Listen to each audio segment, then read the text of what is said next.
একদিকে সফল অপারেশন সিঁদুর, এরই মধ্যে চীন সীমান্ত ভারতীয় সেনাকে লজিস্টিক সাপোর্ট পৌঁছে দিতে উদ্বোধন করা হলো বিআরও নির্মিত খুনিয়া মোড় থেকে ডোকলাম পর্যন্ত সড়ক। বুধবার জলপাইগুড়ি জেলার নাগরাকাটা থানা এলাকার খুনিয়া মোড় থেকে কুমনাই পর্যন্ত 12 কিলোমিটার সড়কের উদ্বোধন করা হয়। এদিনের অনুষ্ঠানে উপস্থিত ছিলেন আলিপুরদুয়ারের সাংসদ মনোজ টিগ্গা, নাগরাকাটার বিধায়ক পুনা ভ্যাংরা সহ মেটেলি থানা এলাকার পঞ্চায়েত সদস্যা অ্যানি চিক বড়াই সহ অন্যান্য বিশিষ্ট জনেরা। এদিনের অনুষ্ঠানে ভার্চুয়ালি যুক্ত ছিলেন মিজোরাম, অরুণাচল প্রদেশের মুখ্যমন্ত্রী সহ সেনা এবং বর্ডার রোড অর্গানাইজেশনের পদস্থ কর্মকর্তারা।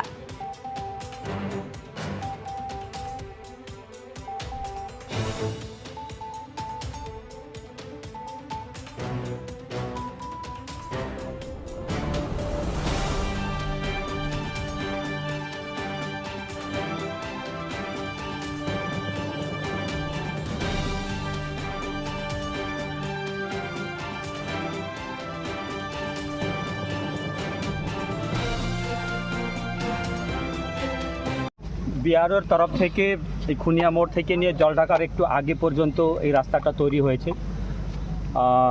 আর দেশের ইনফ্রাস্ট্রাকচারের যে তৈরি হচ্ছে তাতে বিআরওর বর্ডার রোড অর্গানাইজেশনের গুরুত্বপূর্ণ ভূমিকা রয়েছে। সেটা রাস্তা হতে পারে, টানেল হতে পারে, ব্রিজ হতে পারে, এয়ারপোর্ট হতে পারে, যেখানে যে দরকার আছে সেভাবে সেই ইনফ্রাস্ট্রাকচারগুলো তৈরি করা হয়। আপনারা জানেন যে 22 তারিখ পেহেলগাম ঘটনার পরে যে পরিস্থিতি তৈরি হয়েছিল, সেই পরিস্থিতিকে কেন্দ্র করে এই ধরনের রাস্তা, টানেল, এয়ারপোর্ট এবং ব্রিজের গুরুত্বপূর্ণ ভূমিকা থাকে। সে ভূমিকাগুলো পালন করে বর্ডার রোড অর্গানাইজেশন, কেননা সবচেয়ে আগে দেশের সুরক্ষা, সে দেশের সুরক্ষাকে মাথায় রেখে আগে রাস্তাঘাটে বর্ডার এলাকাতে ছিল না, কিন্তু বর্তমানে যেভাবে রাস্তাঘাট বর্ডার এলাকাতে তৈরি হয়েছে তাতে দেশের সুরক্ষা আরও সুন্দর হয়েছে। সেটা মণিপুর থেকে নিয়ে নাগাল্যান্ড হোক, অরুণাচল প্রদেশ হোক, কিংবা যেখানে নক্সাল উগ্রবাদীরা আছে সেখানে হয়তো সিভিলিয়ানরা, সিভিল গভর্নমেন্টরা সেখানে রাস্তা তৈরি করতে পারে না, কিন্তু বিআরওর মধ্য দিয়ে সে রাস্তাগুলো তৈরি হতে সক্ষম হয়েছে। এবং যে সন্ত্রাসবাদীগুলো আছে তাদেরকে দমন করতে বিআরওর তরফ থেকে যে রাস্তাগুলো তৈরি, সেটা গুরুত্বপূর্ণ ভূমিকা পালন করে। অপারেশন সিন্দুর কি বল?